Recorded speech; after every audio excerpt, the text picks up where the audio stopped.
Yesus. Haleluya. Kami percaya,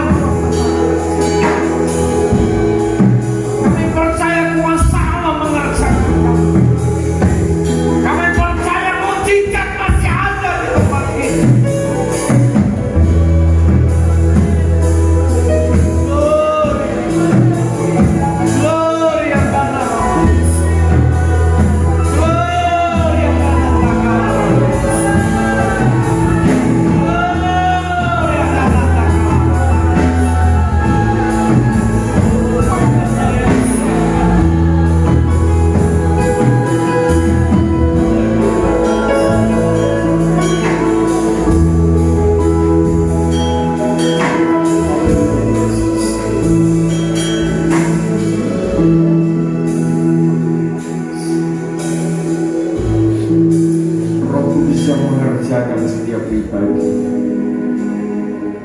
Pengajaran firman-Mu yang kami dengar, pengajaran firman-Mu yang kami taati, semakin menyempurnakan setiap langkah hidup kami, semakin menyempurnakan setiap tugas kami, pelayanan kami, hidup kami bagi kemuliaan nama Tuhan.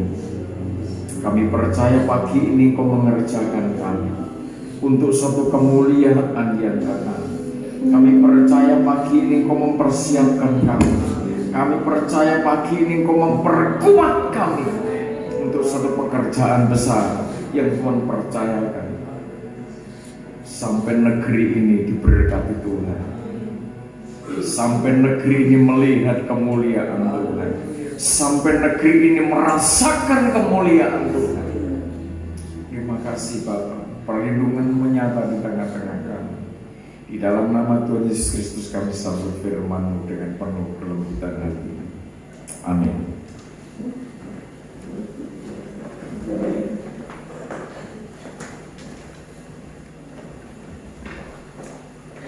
Tuhan selalu kami sejahtera dalam kasih Tuhan kita Yesus Kristus. Kiranya kasih dan anugerahnya terus berlimpah-limpah atas Tuhan. Dan setiap pribadi yang mendapatkan kasih dan anugerah Tuhan yang terus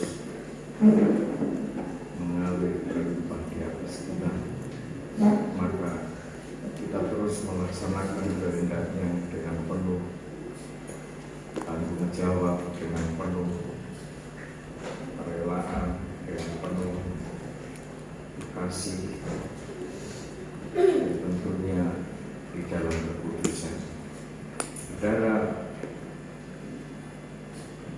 menjadi seorang hamba yang paham, menjadi seorang hamba yang sadar atas setiap tugas, atas setiap apa yang dikerjakan, bahwa itu semata-mata adalah kasih karunia dari Tuhan. Tentunya memerlukan waktu, di mana waktu menuju kepada jati diri seorang hamba yang bisa melaksanakan tugas dengan penuh kesetiaan, dengan penuh tanggung jawab, dengan penuh kerelaan.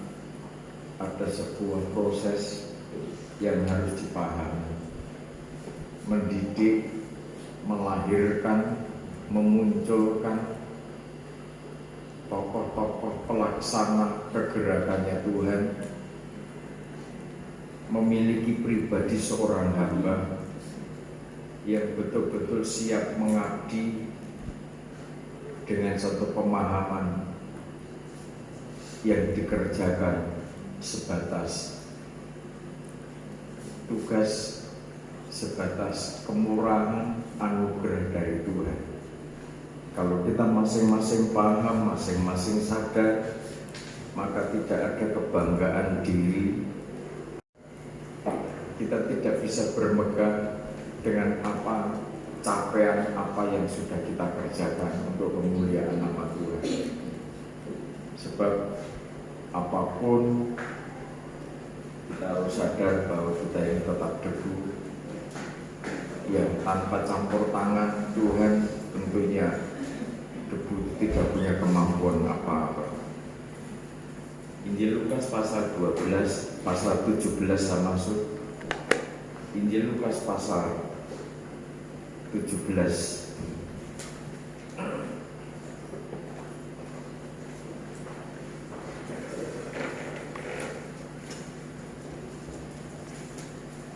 Lukas pasal 17 ayat 7 sampai 10. Tuan dan hamba, siapa di antara kamu yang mempunyai seorang hamba yang membaca atau mengembalakan ternak baginya akan berkata kepada hamba itu setelah ia pulang dari ladang, mari segera makan? Bukankah sebaliknya ia akan berkata kepada hamba itu, sediakanlah makananku, ikatlah pinggangmu, dan layanilah aku sampai selesai aku makan dan minum. Dan sesudah itu engkau boleh makan dan minum. Adakah ia berterima kasih kepada hamba itu karena hamba itu telah melakukan apa yang ditugaskan kepadanya? Demikian jugalah kamu, apabila kamu telah melakukan segala sesuatu yang ditugaskan kepadamu, hendaklah kamu berkata, kami adalah hamba-hamba yang tidak berguna. Kami hanya melakukan apa yang kami harus lakukan. Ketika pemahaman ini muncul, ketika pemahaman ini terpatri atas pribadi, lepas pribadi imam-imam yang rajani, maka betapa kemuliaan Tuhan itu bergulung-gulung seperti ombak yang dahsyat.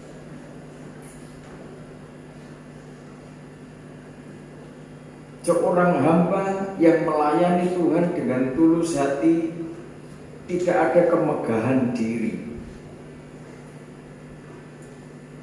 Ada sesuatu yang dikorbankan dari dirinya untuk diisi kemuliaan demi kemuliaan. Seorang hamba yang memiliki karakter seperti ini adalah seorang hamba, tipe seorang hamba laksana perabot yang mulia. Selalu dipergunakan untuk pekerjaan-pekerjaan yang mulia.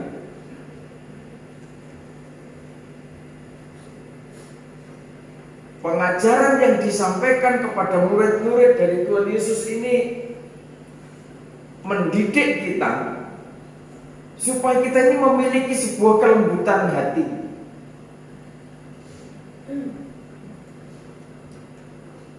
Itu salah satu poin karakter yang melekat pada pribadi Yesus.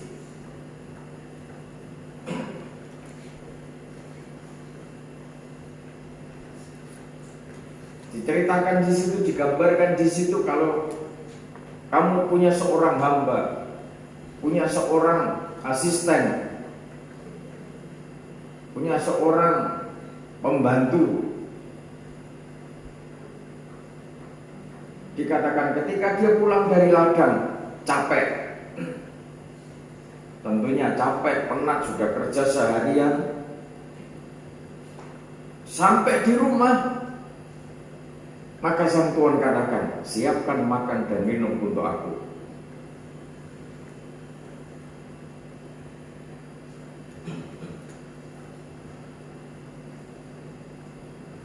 Kalau boleh saya katakan, anggota tim ini ngerti dididik. Disetting seperti itu. Maaf bicara, kalau gembala membentuk sebuah tim dengan didikan seperti ini alkitabiah.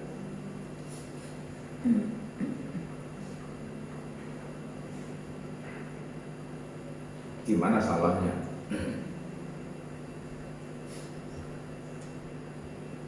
Tetapi membentuk, memunculkan sampai seorang pribadi, lepas pribadi itu memahami bahwa dirinya harus melaksanakan tugas-tugas itu sampai tuntas demi tuannya.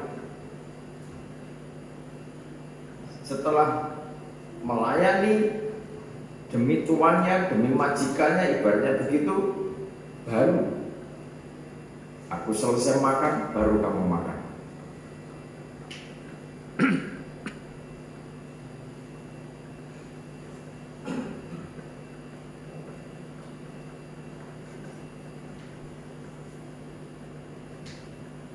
Budaya ini budaya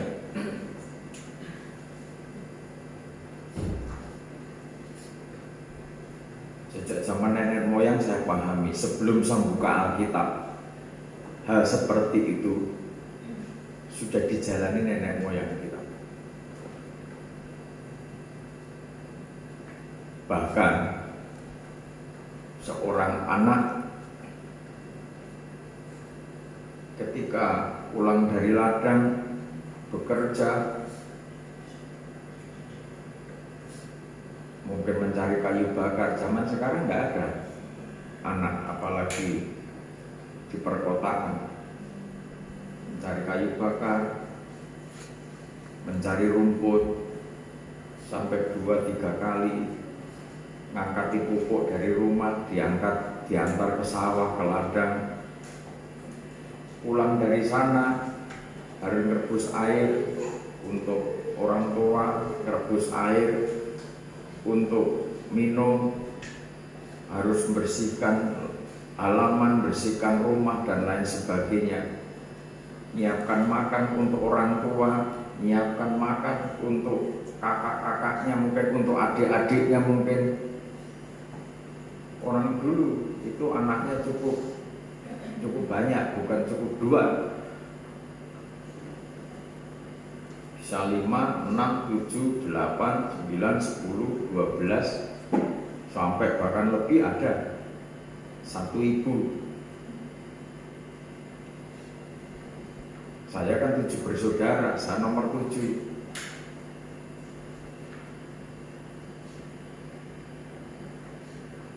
Saya biasa masak di dapur. Sebelum saya masuk SD saya sudah bisa menanak nasi, sudah bisa ini, bisa itu. Saya dididik orang tua. Pulang dari ladang, cari rumput, ngantar pupuk dan lain sebagainya. Di rumah harus menanak nasi, menyiapkan makanan untuk orang tua dan untuk semuanya, bergantian. Kadang kakak saya nomor 1, kadang nomor 2.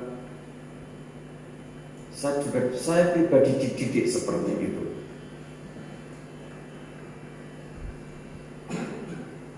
Bahkan kalau nenek lebih ekstrim lagi, sebelum orang tua makan, kamu jangan makan.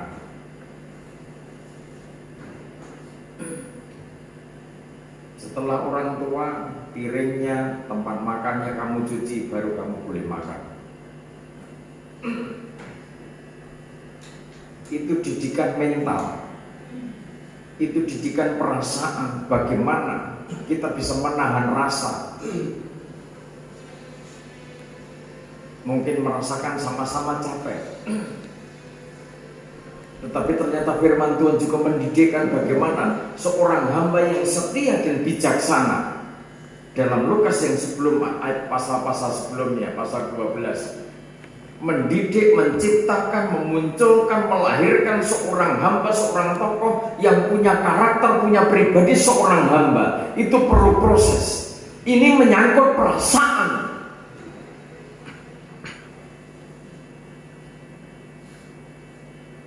Bagaimana tidak menyangkut perasaan? Kita layani dulu yang selayaknya menerima pelayanan. Kita layani dulu selayaknya orang-orang yang sudah ditempatkan Tuhan untuk kita layani, kita hormati, kita hargai. Setelah itu selesai, Tuhan katakan, baru kamu boleh makan.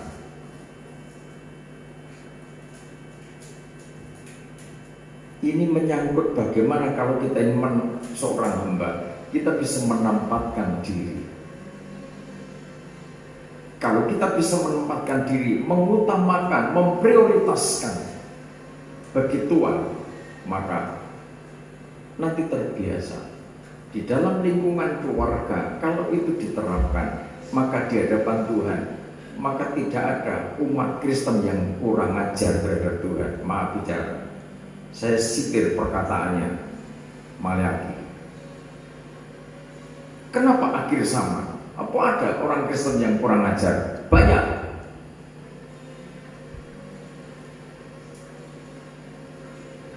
Jangan sampai saudara terkontaminasi ajaran-ajaran yang terlalu simpel tentang tahbisan, tentang etika, sehingga itu semua dihapus.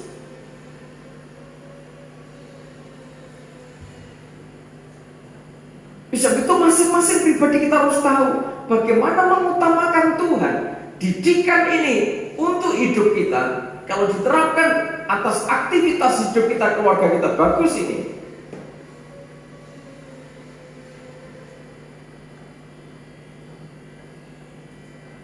Mana dulu ada anak berani ambil makanannya orang tua?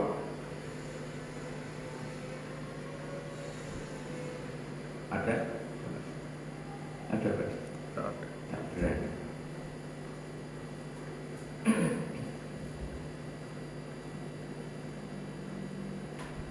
Ini simpel toh? Kelihatannya sepele. Tetapi ketika saudara sebagai orang tua tidak mendidik satu etika kepada anak-anak kita, kepada generasi kita, nanti generasi anak turun kita, anak cucu kita menjadi generasi yang tidak tahu etika kerajaan surga.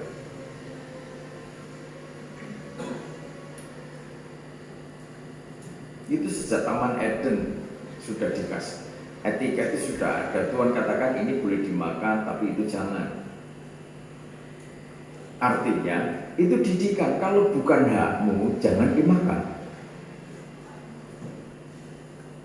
Kecuali sudah dipersilahkan, oh silakan. Itu boleh, itu boleh.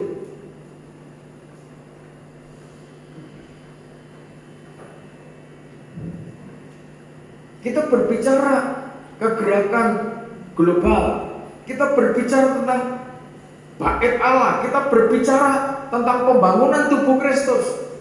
Kalau kita bicara tentang tubuh Kristus, kalau kita melihat dari apa yang terjadi atas tubuh kita, seluruh organ tubuh kita bekerja, beraktivitas atas tatanan yang sudah ditetapkan. Tidak ada yang boleh melanggar.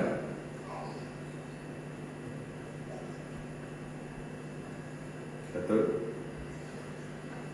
Amin. Tidak ada yang boleh melanggar satu sama lain. Semua sudah ada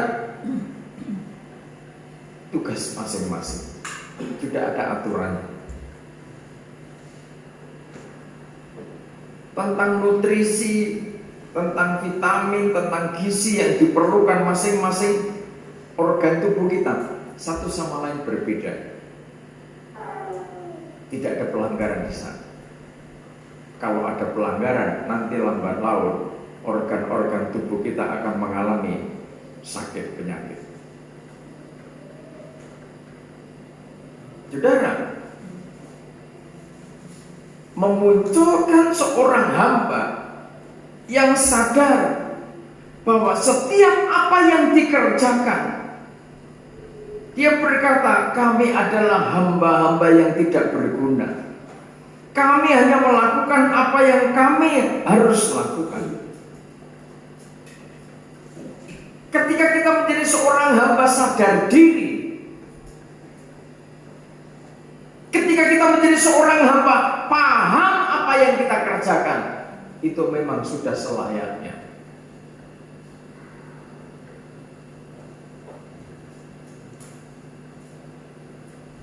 Ini menyangkut perasaan.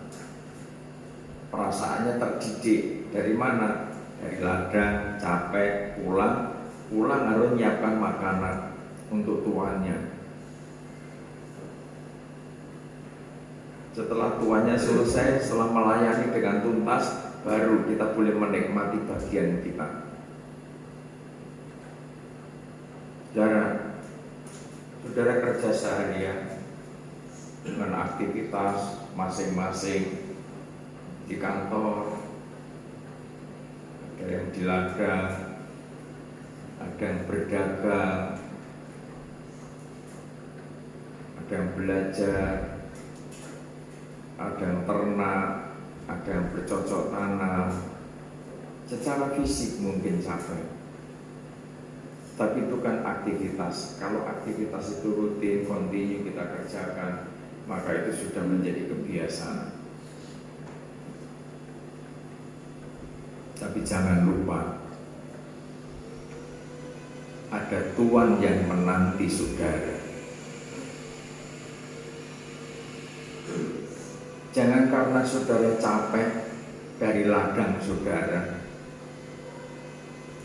penat dari ladang saudara, penat ngurusi mata pencaharian saudara,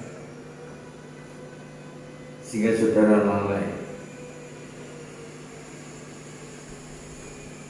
tidak mempersiapkan diri untuk menyajikan hidup bagi Tuhan saudara. Ingat, ketika saudara sudah selesai tuntas melayani Tuhan sesuai dengan aturannya, baru saudara boleh menikmati hak saudara. Amin. Amin. Aturannya begitu tadi. Saudara tidak salah melaksanakan aktivitas pekerjaan saudara. Saudara tidak salah gigih berjuang membangun karir pekerjaan, melipat gandakan pekerjaan. Yang sudah ternak, tambah bisnis lagi. Nanti tambah lagi, tambah lagi, tambah lagi, tambah lagi.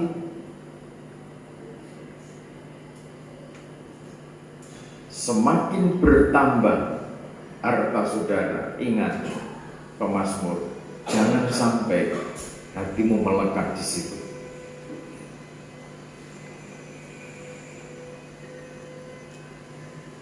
Sementara saudara tidak tuntas melayani Tuhan, terus kerja, ngurus ladang, ngurus ini, ngurus pekerjaan, sampai di rumah sudah tidak melayani.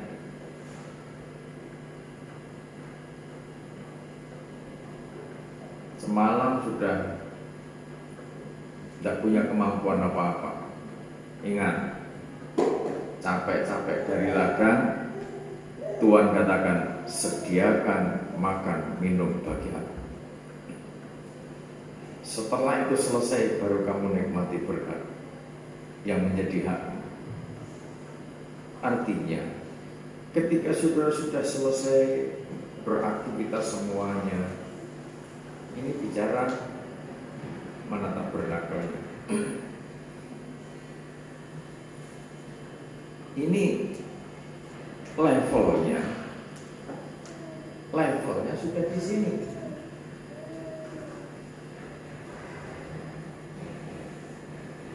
Kalau saudara sebagai seorang hamba yang berlelah-lelah, bercapek-capek ngurusi banyak hal dengan urusan bisnis, urusan pekerjaan, urusan pelayanan, penat, capek.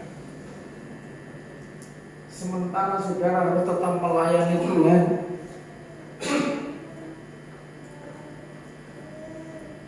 Menyediakan makanan. Dengan kata lain, saudara tetap menyembah Tuhan, membangun jam doa, membangun jam sembah di rumah saudara masing-masing. Di luar pertemuan ibadah berjamaah, saudara punya jam-jam sembah secara intim dengan Tuhan, sehingga saudara tidak tersesat dalam aktivitas saudara. Ini proses perbaikan nilai. Saudara jangan berpikir mana hakku Tuhan, selesaikan dulu dengan tuntas. Amin. Amin. Jangan berpikir tambah ini, tambah ini, tambah itu, tambah itu. Terus berpikir untuk perlipat gandaan. Oke, Tuhan memang mau melipat gandakan. Tapi kalau saudara belum siap menjadi seorang hamba, saudara ini tenggelam. di dalam materi. Tidak sedikit gereja yang tenggelam di dalam materi. Akhirnya bubar. Mau bicara kasih, mau bicara kerajaan surga, no.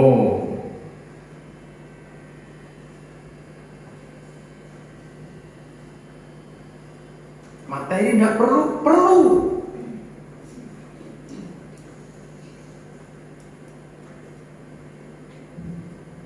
Tetapi kita harus tahu, kita harus ngerti, menempatkan diri kita di hadapan Tuhan.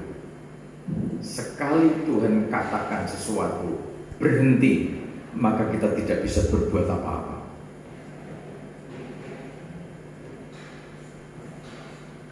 Bagaimana caranya supaya kita eksis sebagai seorang hamba? Layani Dia. Dan seorang hamba yang tulus, hamba yang taat, hamba yang setia, hamba yang penuh kerelaan. Dia hanya katakan, kami adalah hamba-hamba yang tidak berguna. Kami hanya melakukan apa yang kami harus lakukan.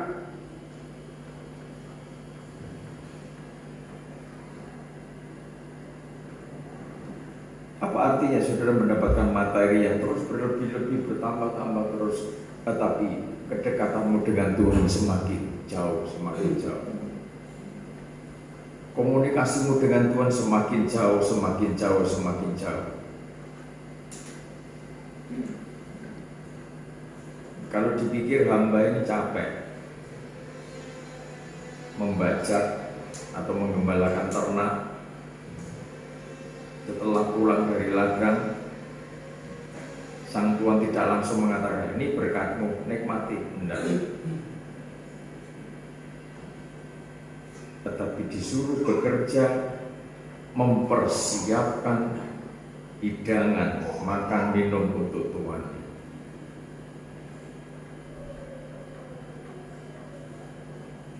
Kadang-kadang pikiran manusia seperti itu, berharap sudah bercapek-capek, sudah lelah, seakan pengen dan menikmati apa yang menjadi haknya.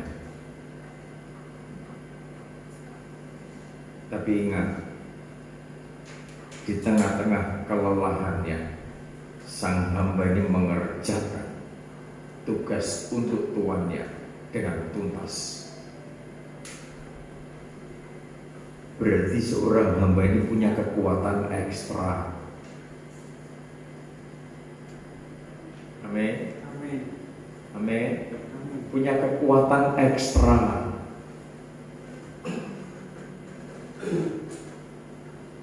Hanya seorang hamba yang punya kekuatan ekstra, dia nanti bisa menikmati haknya.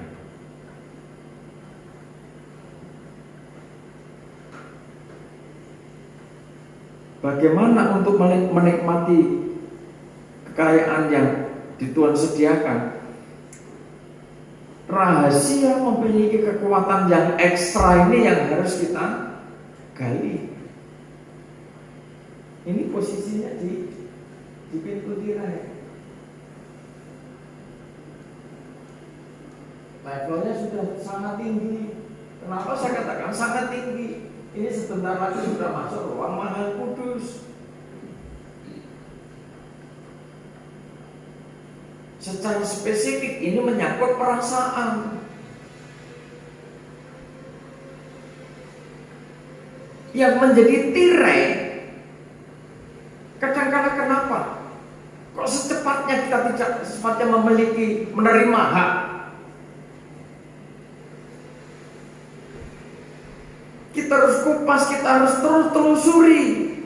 Kenapa suasana damai itu hilang dari hidupku, dari keluargaku? Ditelusuri ada apa di dalamnya. Ternyata ada kekuatan perasaan yang menjadi penghalang. Perasaan mungkin perasaan saling curiga. Perasaan mungkin saling menyalahkan, itu perasaan muncul dari sana. Itu mungkin yang jadi tirainya. Perasaan mungkin saling mempersalahkan. Kalau ada sesuatu ganjalan, Itu tirai. Kalau tirai itu dirobek, baru nanti hamba itu menerima apa yang menjadi haknya. Saudara, tantangan ke depan, dampak dari COVID-19 memunculkan satu peradaban baru yang tentunya membuat banyak manusia bingung, membuat banyak manusia menjadi cemas, kaget, tidak siap menerima kenyataan ini. Dulu sudah diprogram menikah, nanti setelah nikah seperti ini, seperti ini, seperti ini. Kita sementara harus beradaptasi dengan situasi, dengan kondisi, bahkan bertetangga dengan COVID-19.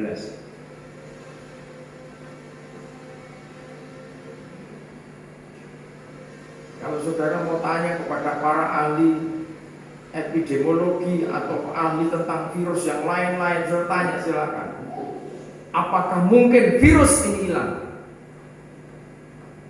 Pusing juga mereka jawab tuh.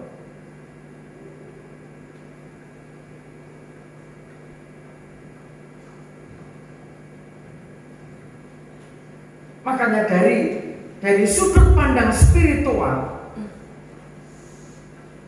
maka kita tampil sebagai seorang hamba. Hamba yang ekstra siap bekerja. Bukan hanya bekerja keras.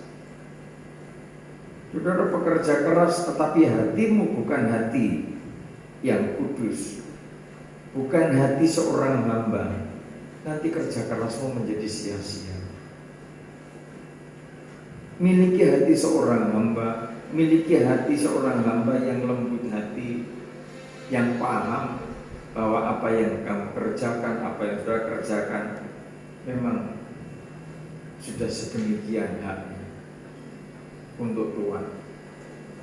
Layani Tuhan dengan sungguh-sungguh, layani Tuhan dengan penuh kelembutan hati. Nah, ini mulainya harus dari dalam. Kalau kita kembali kepada pola yang ditetapkan Tuhan, kita ini disebutkan baitnya Tuhan.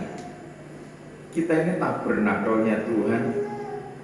Katakan Tuhan berkemah dalam hidup kita. Kalau Tuhan berkemah dalam hidup kita,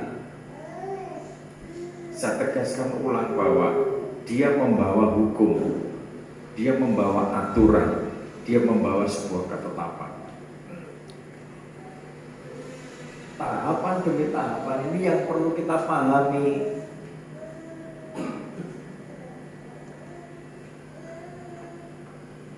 Tahapan demi tahapan untuk mencapai kedewasaan.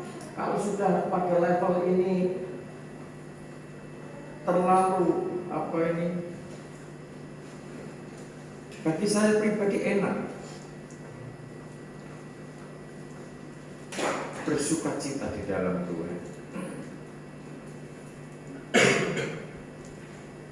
Sebab ini menyangkut roh, menyangkut jiwa, menyangkut pikiran banyak orang.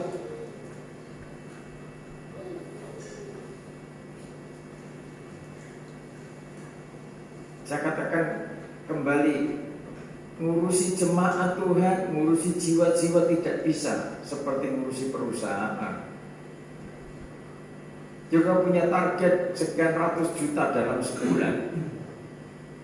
Strateginya bagaimana? Musuhnya apa? Rivalnya apa? Kalau hal seperti itu, ini ngurusi jiwa-jiwa, targetnya apa? Tahun ini jemaat harus tampil laksana 7 kaki dian emas. Caranya bagaimana? Sudah ada semua polanya, aturannya sudah ada. Ketika itu disampaikan, Ini yang terbaik itu. Tetapi malam itu juga ada musuh yang mengendap-endap. Benih juga ditabur. Bersamaan, campur baur di situ.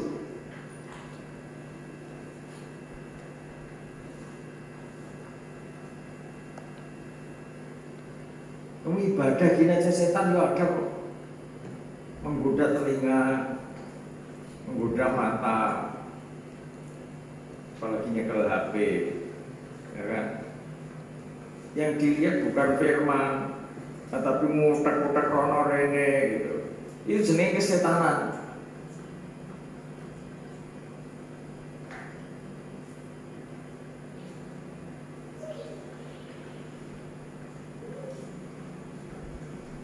Musuhnya itu loh setan.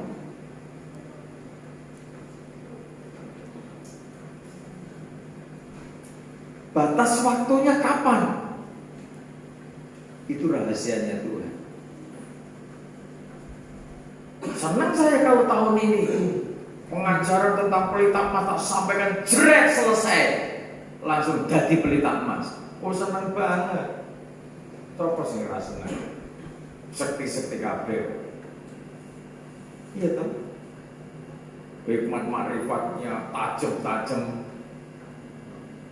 karunia imannya jebret, setiap yang dikatakan jadi kenyataan, jadi kenyataan. Senang aku. Siapa sih merasa mengambil jemaah kayak ngono?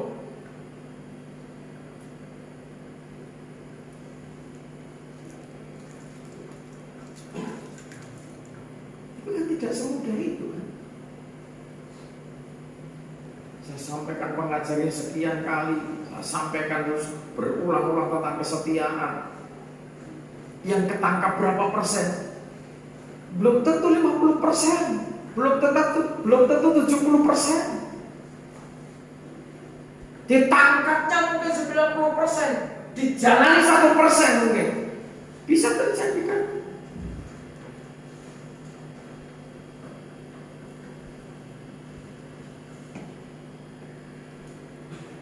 Itu bedanya seorang gembala sidang, seorang imam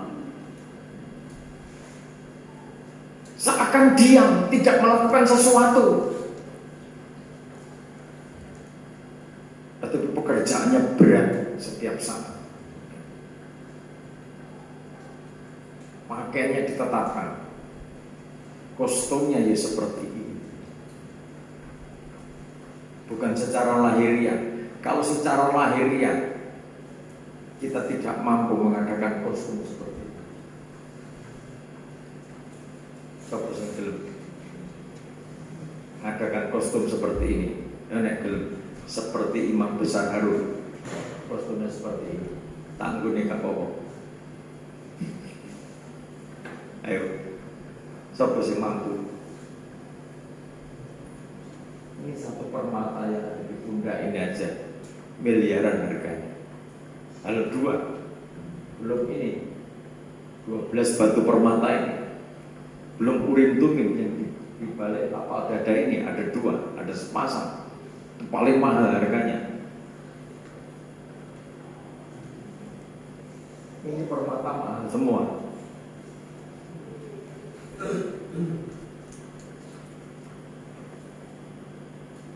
Bukan pakaian secara lahiriah seperti ini, tetapi pakaian Imam Besar Harun dimaknai merupakan pakaian kepribadian seorang imam. Apa mudah? Ayo silakan diteliti.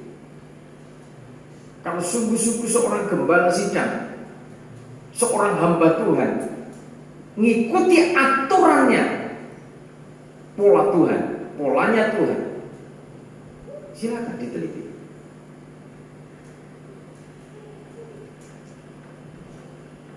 Melihat apapun juga menyangkut didikan tadi, harus dimunculkan pribadi-pribadi hamba yang lembut hati, pribadi-pribadi hamba yang loyal itu setia itu loyal dalam kondisi apapun juga, punya ekstra tenaga, punya ekstra kekuatan. Dari mana? ternyata di balik ketaatannya itu ada kuasa, ada kekuatan yang mengalir dari dalam diri. Dari tata Allah mengalir di dalam diri pribadi hamba-hamba itu. Selangkah mentaati aturan, selangkah lagi mentaati ketetapan, selangkah lagi mentaati ketetapan hukum-hukum Tuhan. Ada kekuatan yang kontinu mengalir menguasai dirinya, sehingga sekalipun dipandang seakan kok capek banget dari ladang pulang langsung disuruh nyiapkan ini nyiapkan itu, tetapi dia punya kemampuan menjadi seorang hamba yang militan. Saudara, kalau kita berbicara tentang kegerakan gereja akhir zaman, kalau berbicara tentang pelaksana kehendak Tuhan,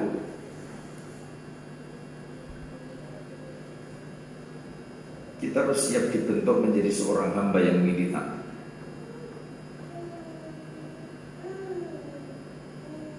Tidak mudah kan?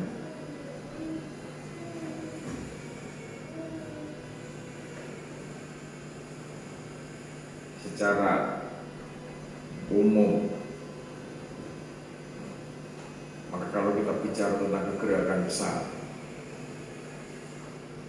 dengan pola-pola yang sudah ada, seperti ini prasyaratnya seperti ini, ya memang itu semua dari Tuhan, tetapi ada syaratnya. Sementara kita melihat kondisi yang ada, pribadi lepas pribadi, maka ketika kita melihat aturannya, melihat etika tapisannya, maka kita hanya bisa berkata, aku adalah hamba yang tidak berguna. Siapa yang merasa sakti? Sementara kegerakan besar, tuntutannya seperti itu. Semakin sakti seorang hamba, seorang pelayan, kalau dia semakin menunduk, semakin menunduk, semakin menunduk. Makanya hati-hati ketika ada orang banyak diam dalam pengertian tok apa-apa nih, tok suara nih apa wae, dia justru malah menundukkan diri. Hati-hati. Kalau saudara ketemu dengan orang yang tidak mau berbantah-bantah dengan saudara, hati-hati. Mumpung saya masih bisa berbicara, jangan tidak ngerti. Kalau saya sama istri sama ibu gembala itu biasanya, ya kita ini ternyata harus tua. Berapa lama lagi kita diperkenan, diizinkan melayani, kita tidak ngerti kan? Selagi saya masih punya kesempatan berbicara kepada yang muda-muda juga, hati-hati. Ketika saudara menjumpai siapapun orangnya, model seperti apapun hamba Tuhan itu, mereka masih dipakai Tuhan, belajarlah menghargai. Belajar menempatkan diri pada posisi dirimu sekarang. Jangan ada penghakiman. Siapapun saudara ketemu hamba Tuhan, mungkin diceritakan begini begitu, saudara tidak punya kapasitas menceritakan kejelekan dan membawa berita kejelekan orang lain. Amin. Sebab kita ini masing-masing hamba, kita mau pertanggungjawabkan diri kita di hadapan Tuhan. Kita di bumi ini sebentar. Maka kalau kita berbicara tahapan demi tahapan dalam tabernakel, maka belum sampai ke ruang suci, di mana kita tampil setiap saat eksis dengan firman, setiap saat eksis dengan pelita emas, eksis dengan penyembahan. Tidak gampang kan di situ.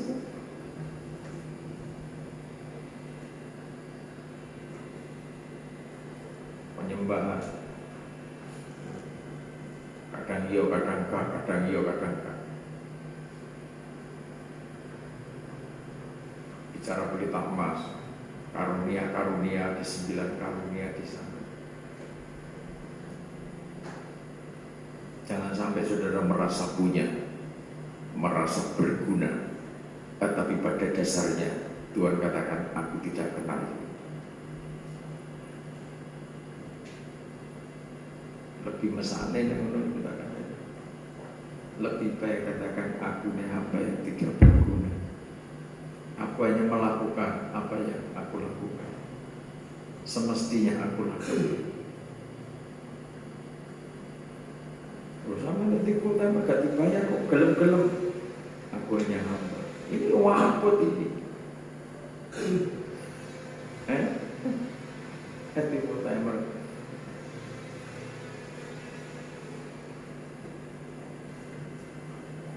malah bayari, malah berkorban. Nah, namanya mempersembahkan hidup, mengasihi Tuhan dengan segenap jiwa, segenap hati, akal budi dan kekuatan. Itu kan all out. Tidak ada tuntutan.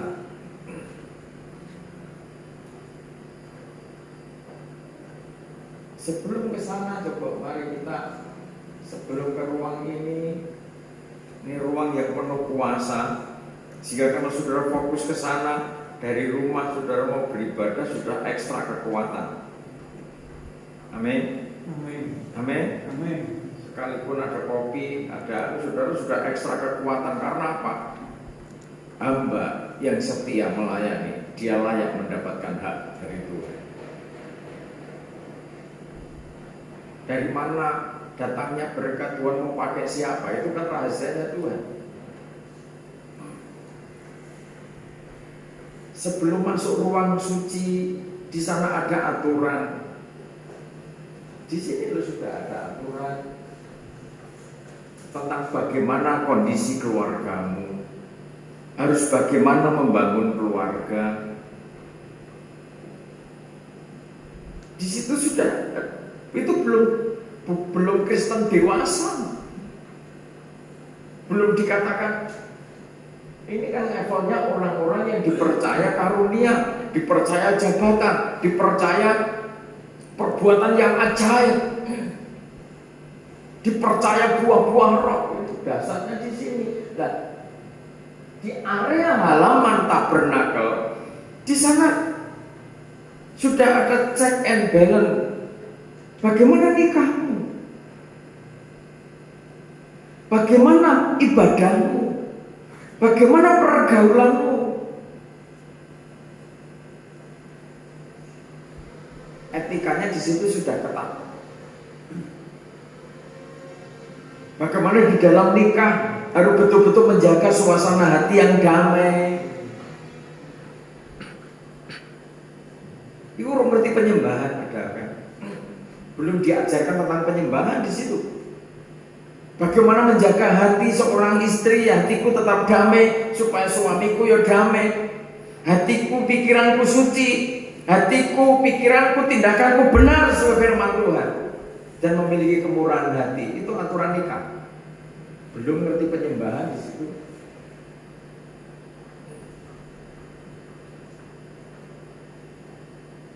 Orang kadang sudah ngerti penyembahan, ngerti bermazmur dengan bahasa roh, hatinya tidak damai, sakit hati, ada pertikaian suara di tengah-tengah keluarga, di tengah-tengah rumah tangga, ngono ya, gelendam merah, tidak mau berdamai, tidak mau mah minta ampun, minta ampun, Pak minta ampun ya enggak. Pada di area halaman tabernakel, di situ aturan baku bagaimana menjaga kedamaian.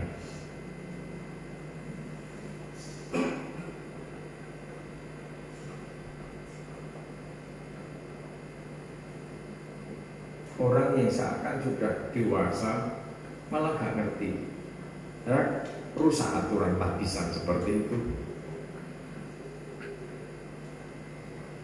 Seakan merasa sakti malah pada ngerti apa-apa.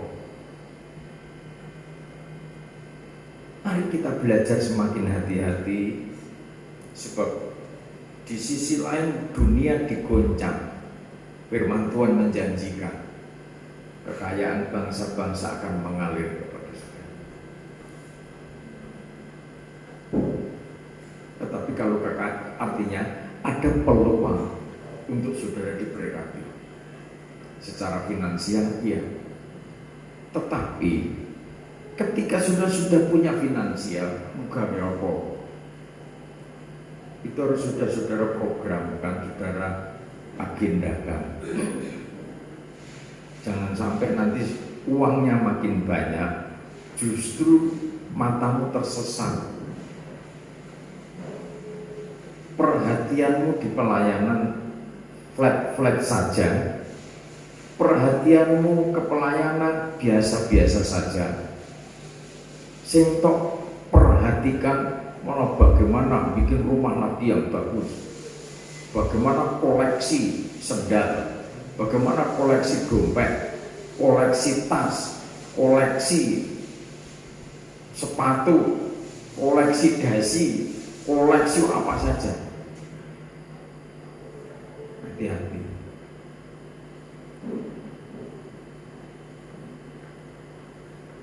Kalau sudah tidak hati-hati, kalau Tuhan marah itu, ya seperti itu saudara kata. Ketika Tuhan sudah nyatakan dihentikannya aktivitas kita, mau bangkit itu loh guys.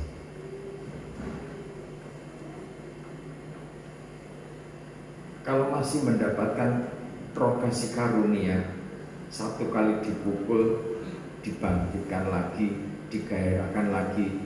Coba hargai kasih karunia itu. Jangan kedua kali, tiga kali dipukul. Tiga kali dipukul, dilosor, tidak bangkit lagi.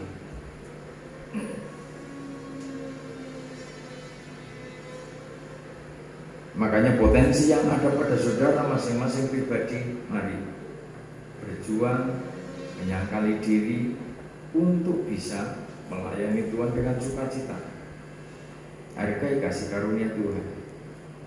Coba dicek di dalam Matius pasal yang ke-5. Ini kita baca satu contoh saja. Ini jemaat belum dididik tentang penyembahan, tetapi dalam ajarannya, etikanya di dalam Kristen halaman ini, mereka sudah dididik untuk memahami tentang betapa pentingnya hidup dalam kedamaian.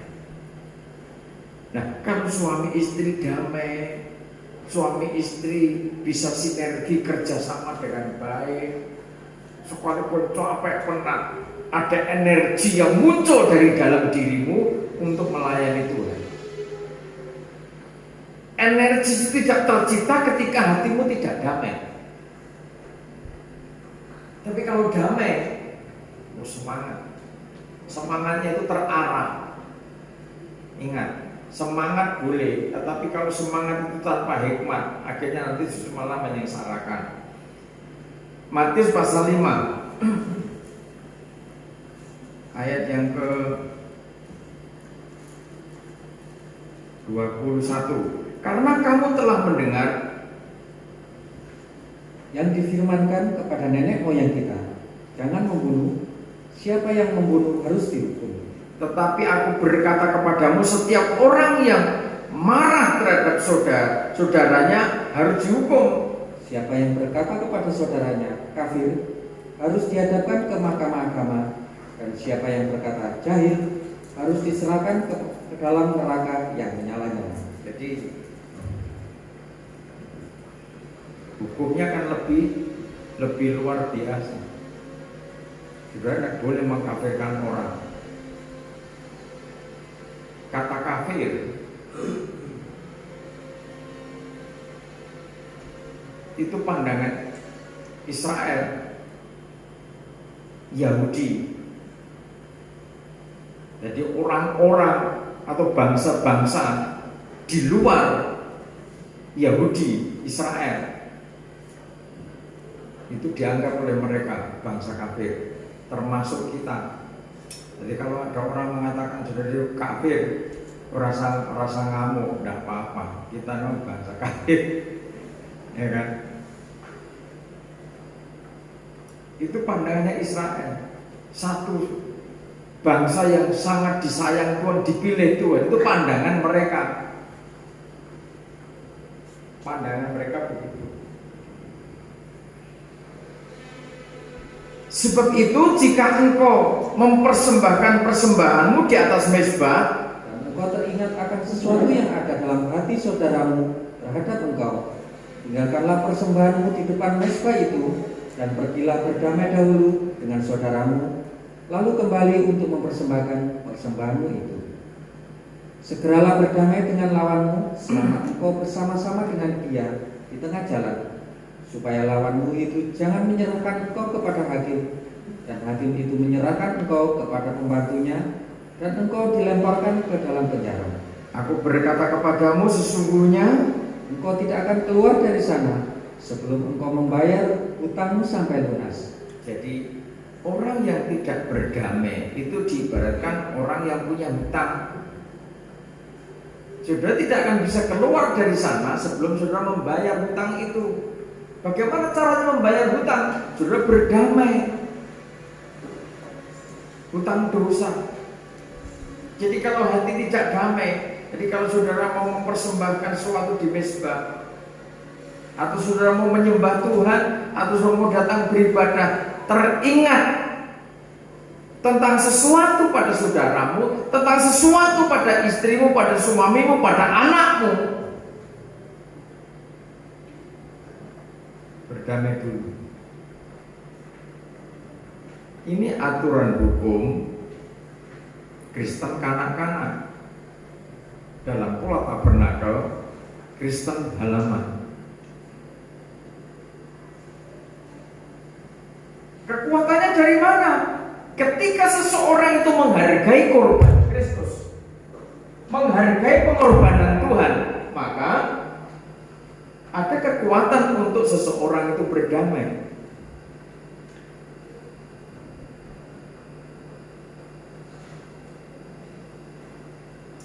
Jangan dianggap biasa. Ada masalah dengan istri, masalah dengan suami, selisih paham, debat, sampai hatinya nggak enak. Seakan pulih dengan otomatis, tidak bisa seperti itu.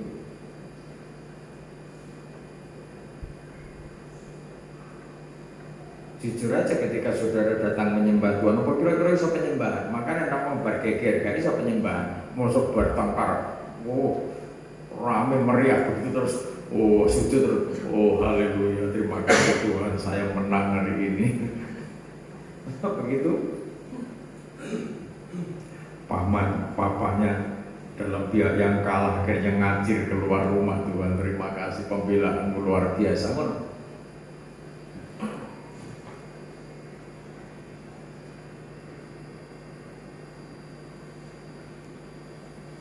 Pentingnya kita menjaga hati, pentingnya kita menjaga pikiran kita, seorang hamba yang setia dan bijaksana. Capek-capek, penat, lelah, bagaimana tetap bisa semangat bersama suamimu, bersama istrimu, kesempatan ketemu mungkin hanya beberapa jam, ya, bekerja seharian, apalagi sampai lembur malam, pulang udah ini harus tidur, pagi-pagi meruput, berangkat pagi-pagi, kan hanya berapa jam? Bisa manfaatkan waktu, bisa sharing bersama, bisa berdoa bersama, bisa makan atau minum teh bersama, malam-malam menyembah Tuhan.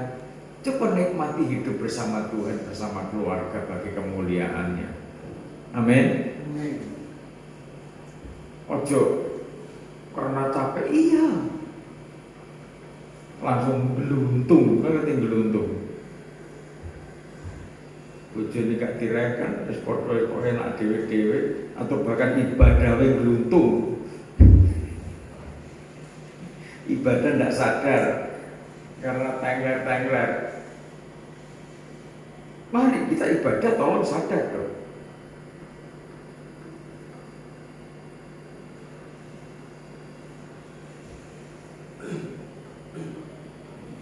berjuang. Wah, dari penyembahan Rabu penyembahan jam 7, ada lagi Jumat.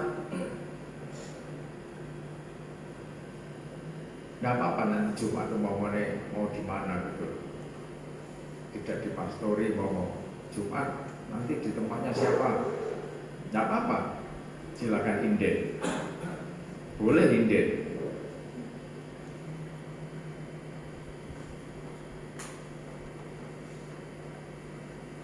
Saling mendoakan satu sama lain.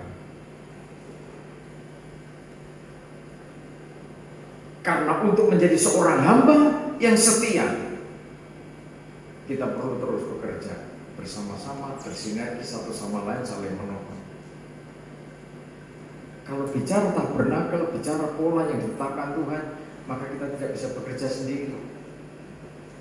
Dan saya tekankan kembali berulang kali, sejak saya belum ketemu Mamine belum ketemu saya sudah berpikir, saya sudah berkatakan bahwa kalau saya diberkati Tuhan, saya tidak mungkin hidup sendiri.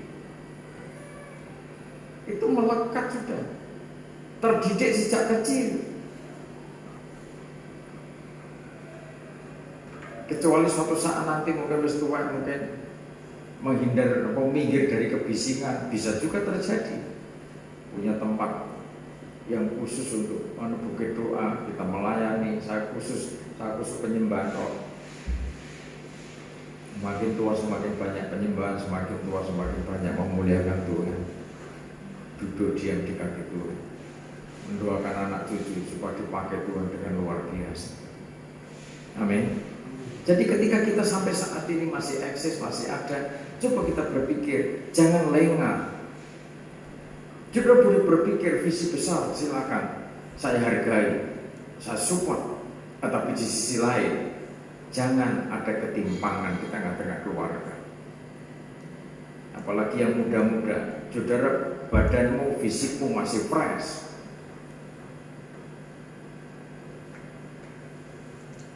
Jangan jauhkan diri dari jangkauan orang tua untuk menasihati saudara. Bagaimana tetap bisa fresh, bisa memuliakan Tuhan, bisa menyembah Tuhan. Saudara punya energi, saudara punya kemampuan, saudara punya kecerdasan, itu semua menjadi sia-sia tanpa saudara mendekat kepada Tuhan.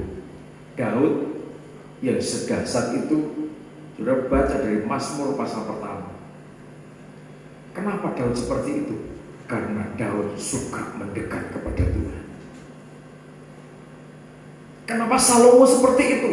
Salomo dipersiapkan ibunya, Salomo dipersiapkan Daud dengan didikan yang disiplin untuk menjadi seorang pemimpin besar. Ketika didikan demi didikan itu terus meluncur atas kita, maka kita belajar memahami. Dididik itu memang gak enak, tapi didikan itu nanti sangat berguna.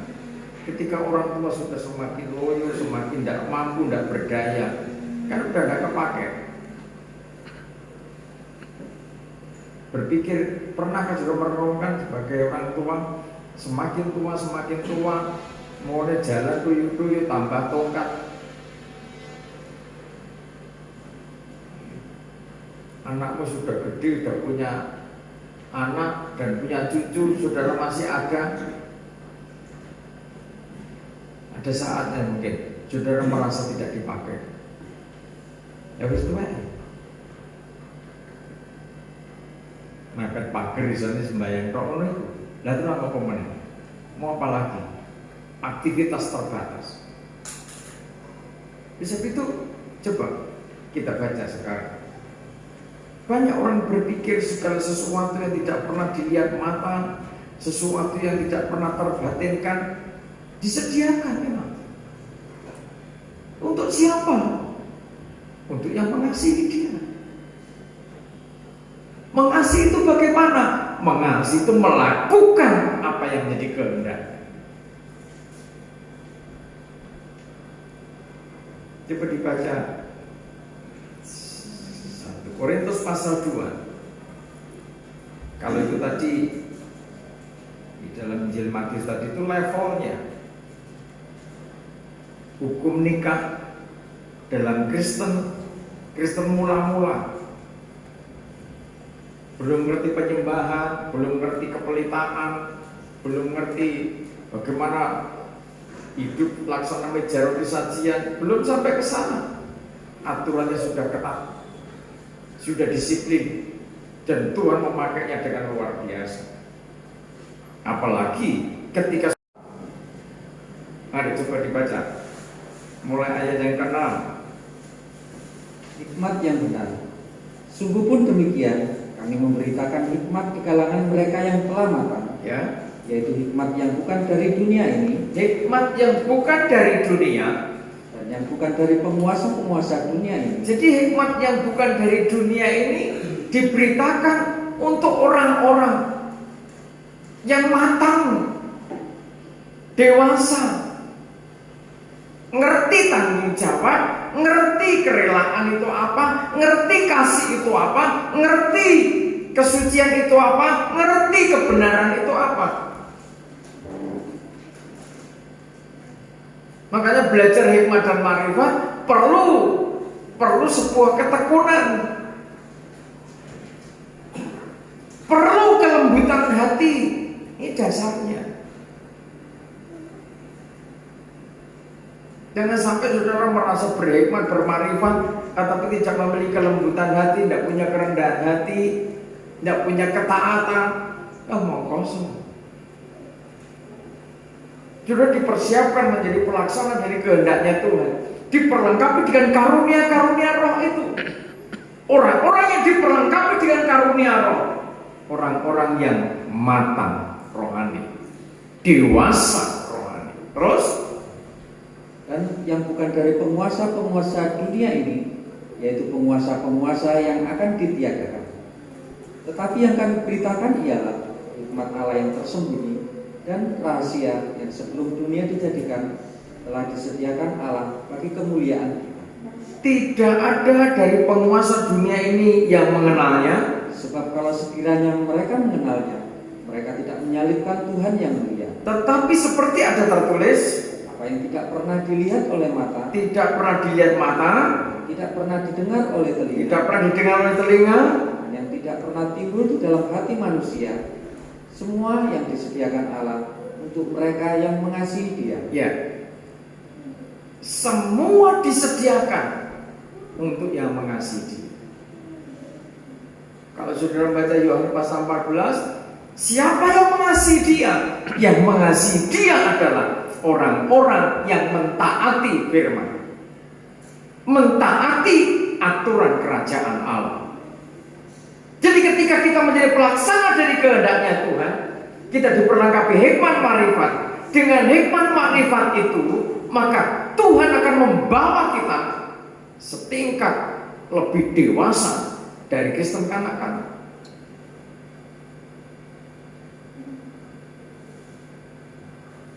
Sekarang permasalahannya, bisakah saudara bisa dipercaya? Bisakah saudara dipercaya hikmat marifat itu? Bisakah saudara dipercaya karunia-karunia itu? Bisakah saudara dipercaya pekerjaan yang ajaib itu? Bisakah saudara dipercaya jabatan itu? Maukah saudara berbuah-buah? Persoalannya di sana. Dan sebenarnya fasilitas itu turun dari atas, sudah lengkap. Tinggal bagaimana kita masing-masing pribadi menyediakan, mempersembahkan hidup ini. Sebab apa yang akan kita kerjakan bukan upaya kita. Semua fasilitas dari atas yang menjadi bagian kita menyerahkan hidup ini untuk diisi. Nah, sebelum hidup ini diisi, maka ada proses.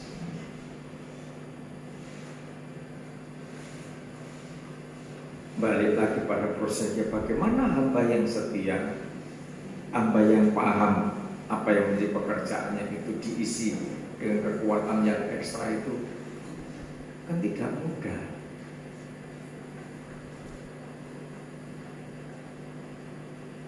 10 kali bekerja salah, diingatkan. Kan masih begitu namanya, ada sistem, ada pola. Coba ayat sebelumnya. Ini ayat ini disukai banyak orang. Sebab yang bodoh, yang lemah akan diberkati dengan sesuatu yang luar biasa. Yang lemah akan mendapat kekuatan, wamil. Yang bodoh akan dijadikan berhikmat, bermanfaat, udah siap. Siapa yang tidak suka? Tapi sebelum itu ada prosesnya. Bodoh diajari, ditegur, dididik, gak ngerti-ngerti, ya tetap bodoh dong. Ya toh? Kalau dibaca kok enak memang, tetapi mewujudkan bagaimana kita yang lemah mendapat kekuatan yang dahsyat itu dipakai Tuhan untuk mencelekkan orang-orang yang merasa kuat. Tapi harus bangkit dong. Terus bodoh dididik ragil ngomongnya gitu, coba. Tapi harapannya gede, kemuliaannya pengen yang gede, seperti yang lain-lain yang mau dididik, juga iso.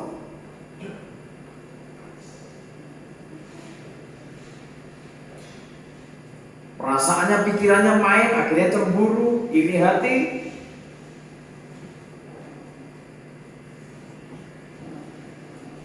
Biasanya orang-orang begitu kritikannya tajam. Orang yang tidak berhikmat itu bisanya menghakimi dan menghakimi dan menghakimi terus. Dan ingat, secara fisik tidak akan bisa fresh.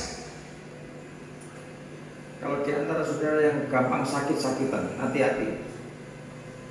Ada masalah apa saudara dengan Tuhan?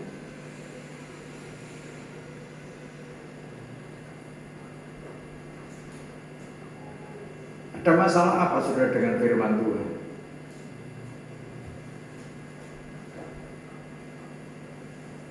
Maaf bicara, sekalipun tinggal bersama-sama dengan gembala, saudara jangan merasa aman.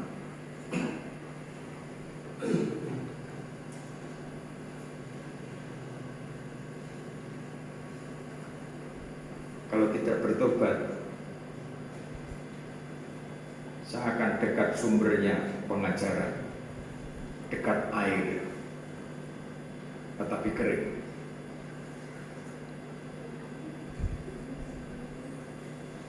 Pasal pertama 1 Korintus, hikmat ayat 18, hikmat Allah dan hikmat manusia. Sebab pemberitaan tentang salib memang adalah kebodohan bagi mereka yang akan binasa. Kebodohan bagi mereka yang akan binasa. Pengajaran salib, dididik bersekutu dengan salib, dididik tentang perobekan tirai. Ini sakit semua. Merobek tirai itu sakit, apalagi perasaan, tidak mudah.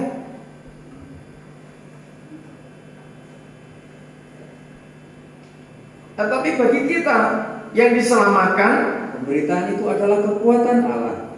jadi ketika kita ini mendengar didikan, menerima didikan, saudara menerima didikan firman Tuhan, didikan penggembalaan, pedes, perih, seakan menyayat hati. Kalau ini kita terima didikan di tengah-tengah keluarga, ajaran di tengah-tengah keluarga, bagaimana menjadi keluarga, menjadi istri, menjadi suami yang betul-betul bisa menciptakan suasana yang harmoni. Seakan berat, harus berdamai, itu berat rasanya. Apalagi seorang laki-laki minta ampun kepada istrinya, itu pekerjaan berat, proyek gede, kepala kok minta ampun. Bahasanya Pak, Yudit itu apa itu? Banggel. Kepala sekalipun kepalanya banggel. Tapi sekalipun kepala tapi nek banggel. Dia harus tunduk Tuhan, mohon ampun Tuhan. Saya salah sama istri. Saya minta ampun sama istri Tuhan. Jadikan saya suami yang tidak banggelan Tuhan, supaya semua berjalan dengan damai, sukacita dilimpahkan atas keluarga. Amin. Amin. Amin. Supaya aku kuat sebagai suami melaksana sepasang kerubium yang tampil setiap saat dengan sayap terangkat. Nek saudara kadang di sayap dengan tangan terangkat. Tuhan memberkati keluarga, Tuhan memberkati istriku yang paling cantik dalam kamar ini. Ayo kata.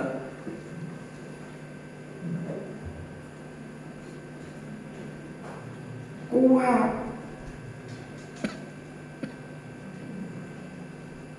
Jadi jelas. Tetapi bagi kita yang diselamatkan, pemberitaan itu adalah kekuatan.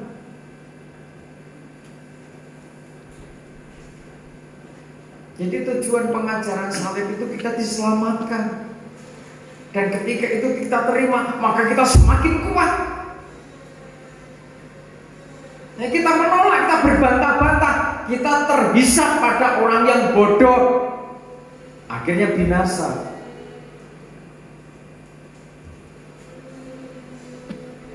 Makanya kalau dididik, diajari, teliti,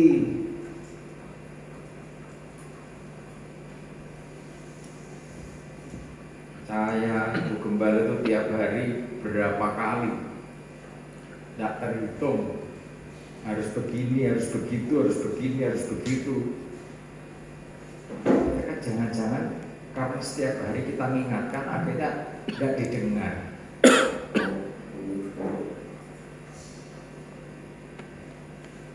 Jangan gugup,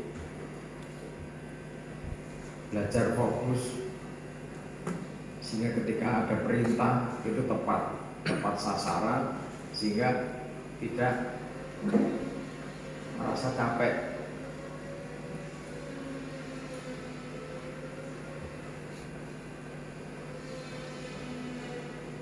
Kerjakan ini, kerjakan itu, kerjakan ini, kerjakan itu. Kalau semuanya dikerjakan dengan sukacita, punya empati yang tinggi, itu tidak perlu berulang-ulang, hanya kerja seperti itu aja kok berulang-ulang. Nah, bicara sama kadang kok bisa ini ya?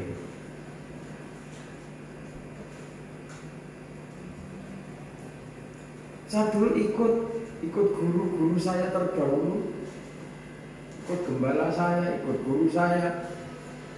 Apa saja saya kerjakan dengan kesadaran, tanpa disuruh, apalagi yang pekerjaan rutin.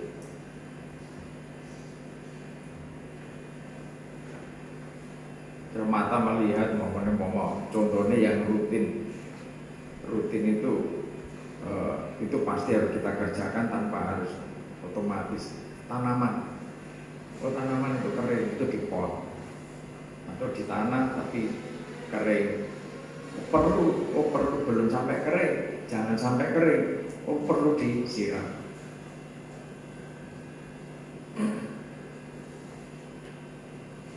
Itu kan tidak perlu. Mestinya seorang gembala bolak-balik mengingatkan, minta tolong. Contohnya begitu. Memunculkan seorang anak manusia yang punya empati yang tinggi.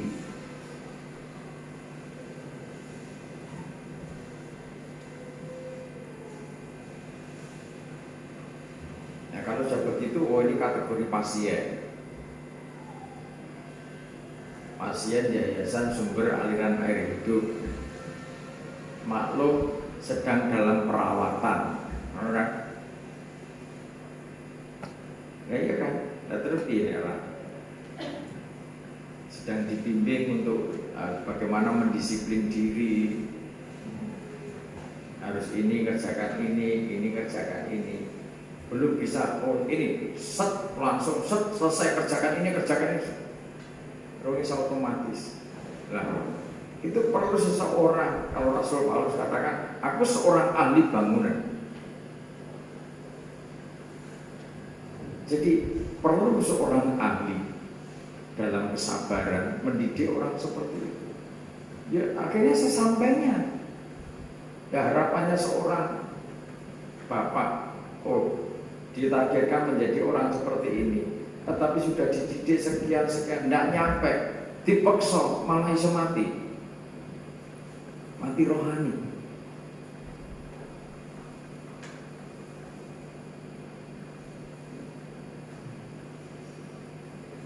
Ya kan? Jadi ya sudah, kapasitasnya sampai di situ, nanti ketimbang dimuati banyak malah hang. Jadi setahap demi setahap kita harus mengerti. Kalau gembala menyampaikan pengajaran sesuai pola yang ada, berarti kita harus siap.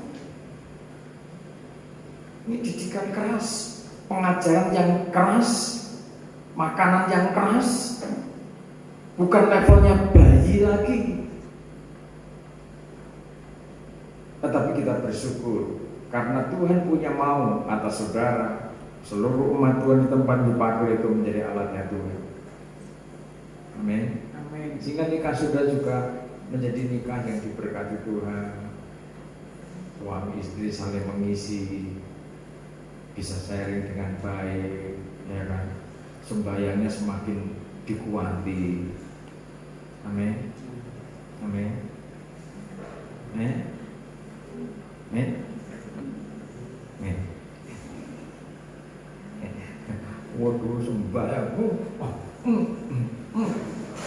Ini hutan tarsan sembahyang jingklah joget-joget kalah jalan kepan. Saya pulang ke rumah tidur. Mas bangun sembahyang mas. Rasa tetra itu.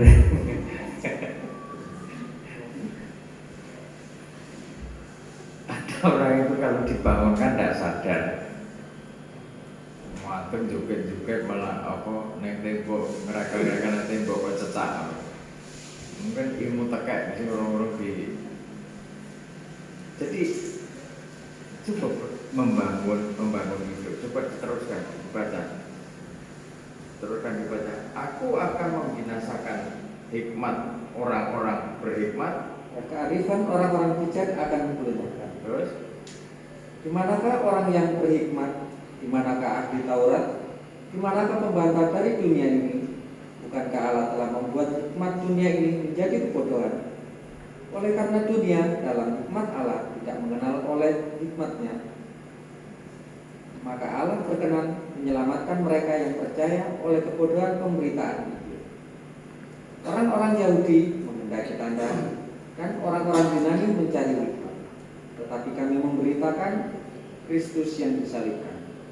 Untuk orang-orang Yahudi suatu batu sandungan, dan untuk orang-orang bukan Yahudi suatu kebodohan. Orang-orang Yahudi tidak percaya kebenaran Injil Kerajaan Allah sampai sekarang. Jadi Yahudi, bangsa Yahudi itu bukan Kristen, tapi itu Yahudi sampai sekarang.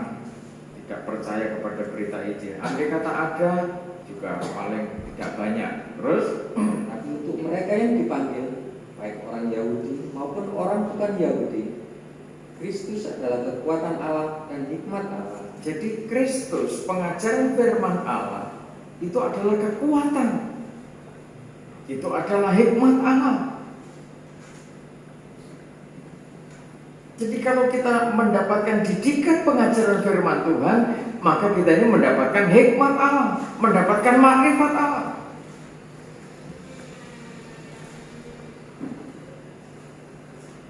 Dengan hikmat dan makrifat itu, sangat dimungkinkan kita ini terus bertumbuh dengan kekuatan Allah untuk menciptakan sebuah transformasi spiritual. Transformasi spiritual itu akan menjadikan umat dengan kreativitas yang tinggi, jika secara ekonomi juga diberkati Tuhan. Di tengah-tengah pandemi COVID-19, saudara tidak usah menjadi bingung sebagai pribadi-pribadi yang diberkati Tuhan. Tuhan pasti memelihara hidup saudara. Amin. Ada yang tercatat dapat bantuan langsung tunai bansos dari pemerintah. Banyak yang tidak dicatat. Tidak usah protes. Amin. Tuhan memberkati saudara dengan caranya Tuhan. Terjadi pembaharuan hidup. Saudara sehat diberkati Tuhan, dan secara ekonomi pekerjaanmu juga diberkati Tuhan. Amin. Jika sudah bisa memberkati yang lain, jangan ikut-ikut protes. Yang tidak dapat bansos protes, saudara ikut protes demo, tidak usah. Pemerintah kita sudah susah, bangsa ini sedang susah. Bagaimana keluar dari pandemi COVID-19? Saudara yang percaya kepada kekuatan hikmat dan makrifat, kekuatan Kristus, maka sudah dipercaya mandat ilahi untuk menciptakan satu pembaharuan.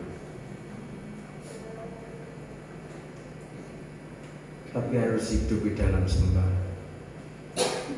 dengan lembut hati, melayani dengan sukacita. Di rumah saudara juga melayani dengan sukacita. Suami tampil dengan sukacita, istri tampil dengan sukacita, sehingga keluargamu itu menjadi keluarga yang luar biasa.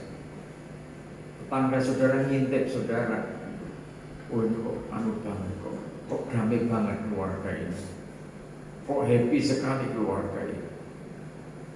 Diintip lagi, yuk begitu lagi. Dari balik pagar, damai sekali, tidak ada pertengkaran, tidak ada kejar-kejaran, tidak ada piring dibanting. Ya sekarang itu banyak karena kesulitan, marah, ngamuk, piring, gelas dibanting satu persatu. Setelah habis semua, bingung juga. Sadar, sadar atau bar. Biasanya itu langsung tidur. Orang ini ngamuk terus tidur. Tidak berdamai, ngamuk tidur, bangun tidur. Sedikit demi sedikit melangkah pelan-pelan ke kurma. Atau dek, yuk makan, atau ambilkan minum. Istrinya juga takut mengingatkan atau takut ngomong. Biasanya gitu kan, seakan-akan tidak sadar, lupa setelah bantingi ini dan itu. Maaf pak, tidak ada gelas. Lu kok iso? Ada orang yang seperti itu. Lu kok bisa gelas tidak ada? Kan kita waktu itu beli banyak. Ada, saya dulu punya tetangga gitu-gitu. Orang tuanya teman saya juga pernah begitu. Ngamuk, banting.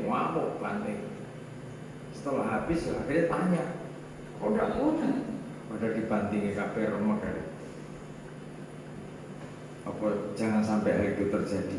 Malu, milikilah budaya malu dengan Tuhan. Amin. Malu, marah-marah, ngamuk terus batuk, waras langsung stroke loh ya apa? Perlu ndak istri? Perlu istri kok ndak? Mau makan menceleng karena apa? Bibirnya kena, mulutnya kena karena stroke. Hati-hati. Orang yang rawan terkena stroke biasanya orang yang gampang ngamuan, tidak terkendali. Hati-hati. Teruskan coba. Sebab yang bodoh dari Allah lebih besar hikmatnya daripada manusia. Nah, memaknai ayat ini, berarti sekalipun saya ini bodoh, gak masalah, kalau saya dari Tuhan, saya dipilih Tuhan. Tapi nek nggak belajar supaya yang bodoh itu diisi oleh firman, diisi hikmat manfaat, itu didikan. Tetap bodoh atau pintar? Ayo tak takon aku. Yang bodoh dipilih Tuhan. Untuk apa? Diisi hikmat makrifat, itu didikan. Nah, sekiranya dididik hikmat makrifat kok tidak menerima, ya sudah bagiannya binasa. Itu aja kan. Tadi kan di awal gitu. Makanya hati-hati kalau dididik orang tua, anak-anak, dididik orang tuamu, dibimbing orang tuamu dengan sabar, dengan pengajaran dan itu banyak menundukkan diri. Terima kasih Pak, terima kasih Pak, sudah dibekali, sudah dididik, sudah diingatkan. Sebab generasi sekarang itu rodok sulit biasanya kan, apalagi sudah pegang HP, diingatkan sama mamanya, Dek, udah saatnya bersih-bersih, Dek, udah saatnya makan. Pertama tidak dijawab, kedua, Dek, saatnya makan, tolong bantu bersih-bersih. Durung dijawab meneh, volumenya gede, Dek, saatnya makan, bantu mama bersih-bersih. Iya yo, jawabnya loro karena ping loro. Ping loro budal meneh, ping 4 kali belum berangkat. Iya. Budal warung mecoco melakukannya sudah karuan. Nyampar meja, nyampar ketel, mau apa saja disadu kironore. Andai kata ada anak seperti itu, mamamu semakin tua, papamu semakin tua. Lah nek satu saat kamu punya suami atau kamu punya istri, apa yang bisa kamu buat, nak?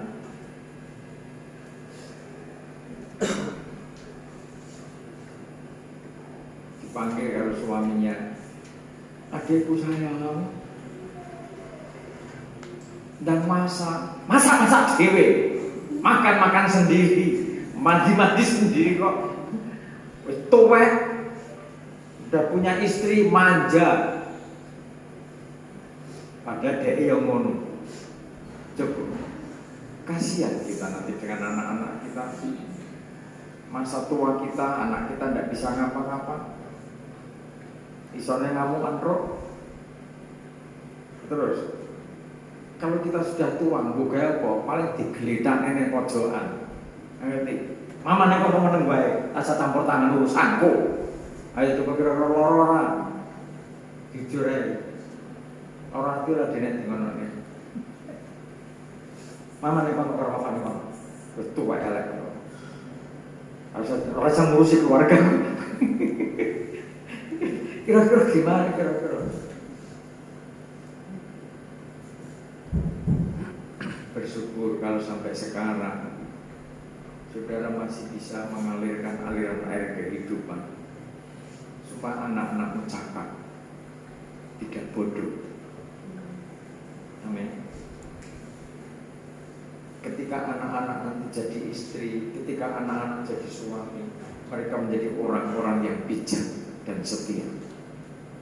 Bukan istri yang bodoh, bukan suami yang bodoh, tapi mereka adalah pribadi-pribadi yang setia pada jatahnya masing-masing, entah sebagai kepala, entah sebagai tubuh di tengah-tengah keluarga.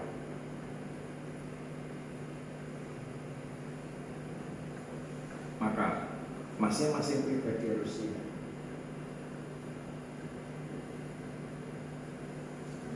Kita percaya yang bodoh dari Tuhan menjadi orang yang kuat, yang berhikmat, tetapi dengan catatan terimalah didikan.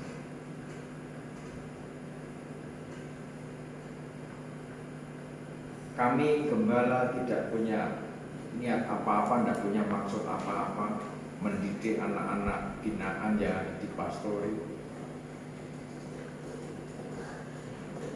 Pamrih kami ketika Yusuf suatu saat dewasa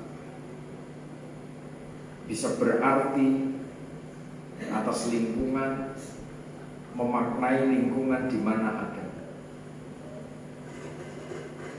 Terlebih lagi bisa menjadi berkat bagi bangsa dan negara Indonesia dengan kemampuan yang Tuhan taruh di dalam hidupnya.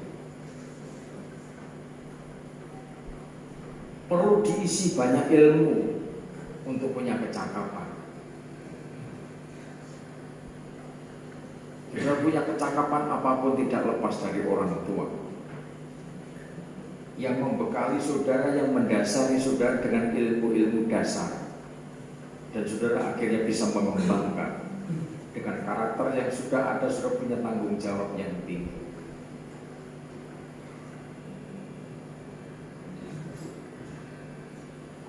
Kurang ilmu, syaratnya miliki kelembutan hati dan mau bekerja keras menyerap ilmu itu.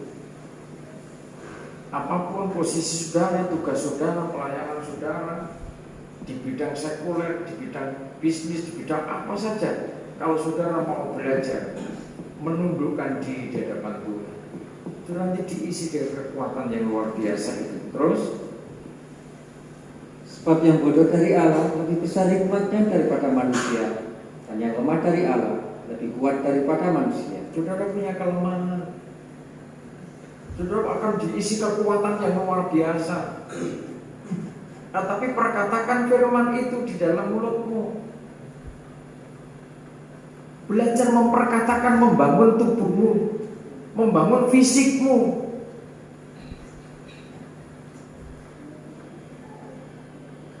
Kalau dari mulut kita gaungkan sesuatu yang positif, maka itu membangun, akan mempengaruhi seluruh sel-sel saraf tubuh kita.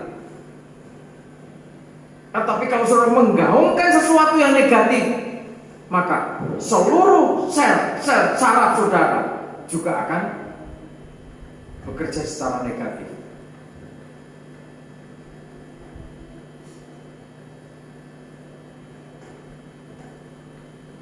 Jika saudara tetap merasakan kelemahan, tetapi ketika saudara kuat, seakan tidak berdaya, tetapi saudara ada gairah. Tuhan adalah sumber kekuatan. Mau sembahyang peler, ngecasnya gampang, fokus. Mau antuk peler, tarik nafas, jangan banyak-banyak, kok pedot. Tarik nafas, tahan sesaat, hembuskan pelan-pelan. Berapa kali? Fresh kok. Selain itu bangkit, perkatakan, aku kuat bagi kemuliaan nama-Mu. Amin. Sehingga sudah fresh, lo merasakan hadirat Tuhan. Konsentrasi penuh. Apalagi sarapan, ya kan? Saya malah belum kan.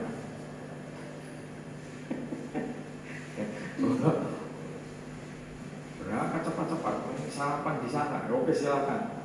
Banyak sekarang mudah kok boleh sarapan.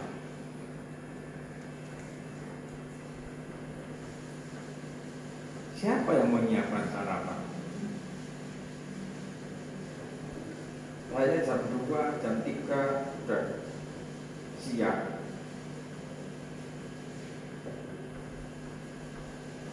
Umpama sama kalau buatkan teh mau nih, siapa sing siap? Karena saya pikir yang dapur, saya tidak mau istilahnya anak saya terganggu dengan hal seperti itu. Oh, perasaan, tidak dibuatkan teh terus ngamuk, lah mau ngamuk. Pengen teh yang bikin sendiri mau ada gitu kan? Air putih banyak, sedia banyak.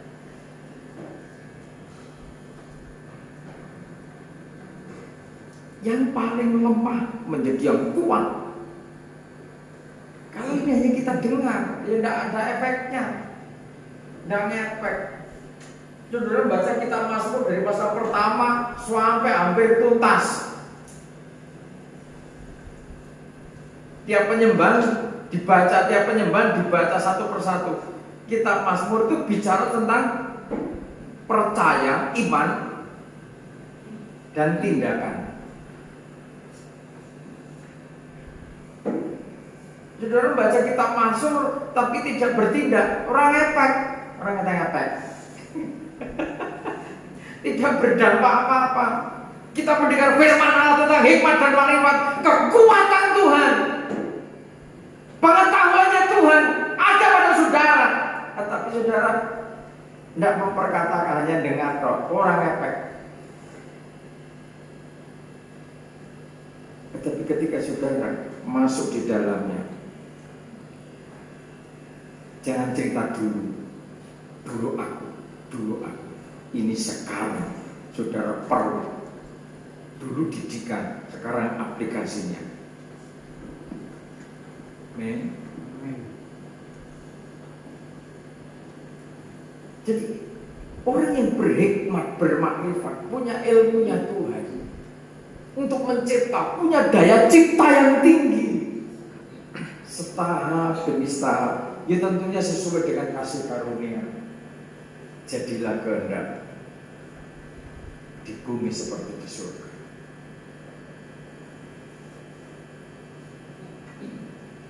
Tuhan sangat ngerti, sebab ketika manusia itu setiap ngomong jadi kenyataan, tiap ngomong jadi kenyataan. Biasanya terus apa? Terus tidak setia. Aku tidak mau seperti itu, mau binasa nanti kan. Coba teruskan dulu. Ingat saja saudara-saudara, bagaimana keadaan kamu ketika kamu dipanggil.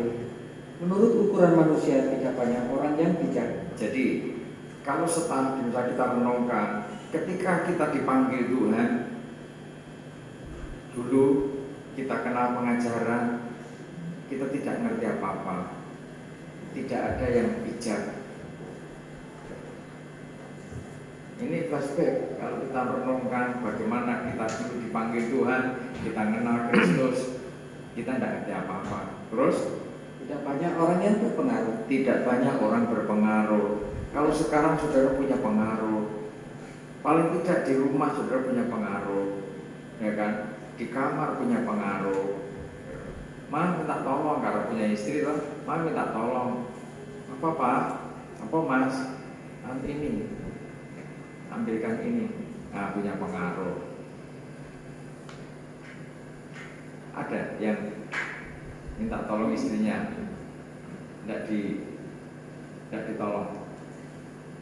Ada, berarti tidak ada pengaruh. Apa dulu aku repot garap-garapan diri kau nak ngopo ngerepoti aku. Ya bukan begitu maksudnya. Terus tidak banyak orang yang terpandang. Tidak banyak orang yang terpandang. Oh, dulu mungkin saudara ya katakan isi seperti itu, masih seperti itu, masih dari desa, wis wong desa, rada bodho, orang pati pinter, wis orang duit pisan, ya kan? Tidak terpandang. Sapa sing ndelok? Manusia kan cenderung begitu kan? Orang-orang miskin itu kecenderungan dipandang sebelah mata. Bahkan ada yang tidak mau memandang. Itu tambah parah kan? Dulure dhewe ra gelem ndelok. Tapi coba kalau di dalam dirimu ada potensi. Oke, uang tidak punya, diakui saja. Ya mungkin pas-pasan. Tetapi di dalammu ada kekuatan Tuhan. Ketika sudah mengalirkan nasihat, ada pengaruh yang kuat. Orang jadi damai, yang dulu nyaris tercerai-berai, nyaris terpecah, bisa dirukunkan kembali, bisa disatukan kembali. Oh, itu suatu kemuliaan yang tidak ada taranya.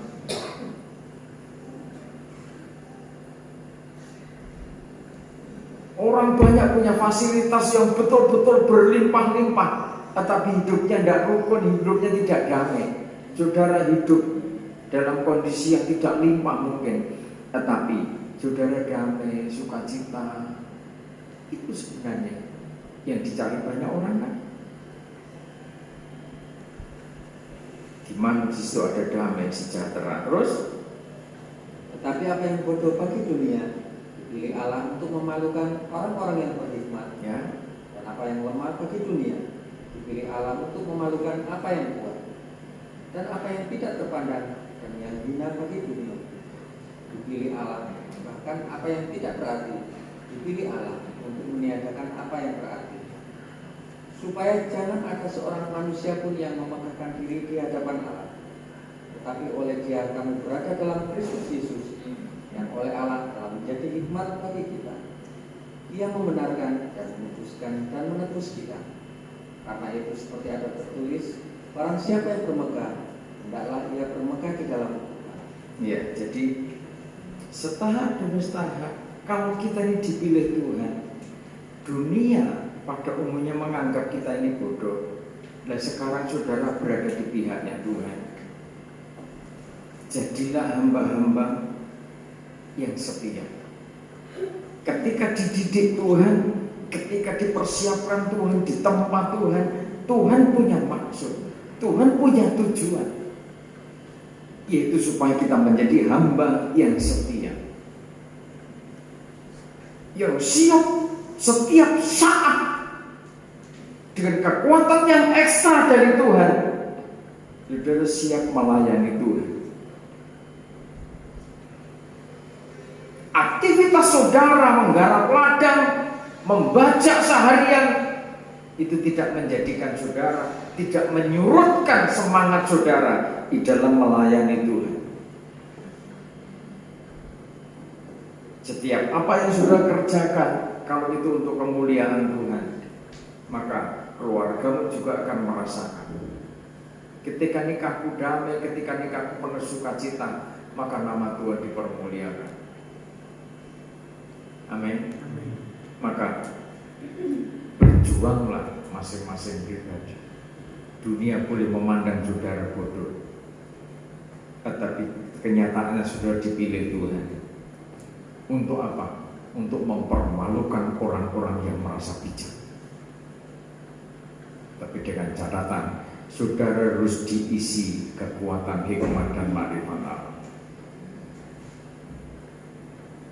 Bagaimana kehidupan manusia dari daging bisa dipercaya kekuatan hikmat dan makrifat Allah, pengetahuan Allah yang luar biasa, yang sempurna itu ada di dalam hidup saudara.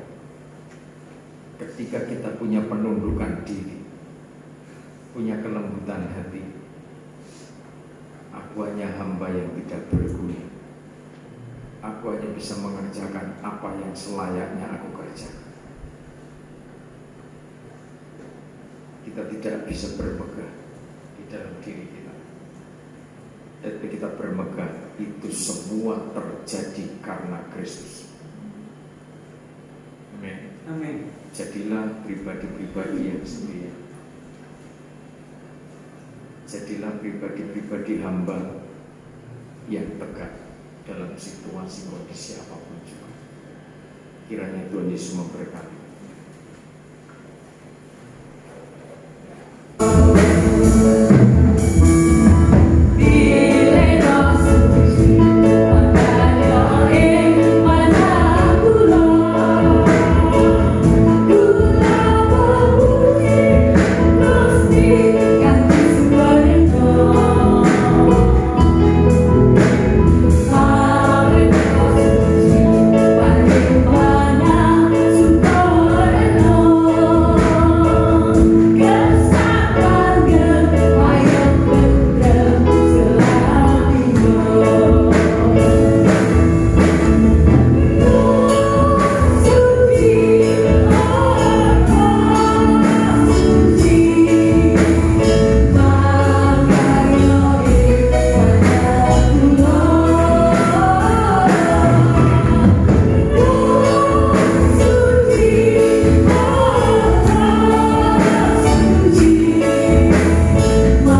Saya sampaikan nanti Rabu ada ibadah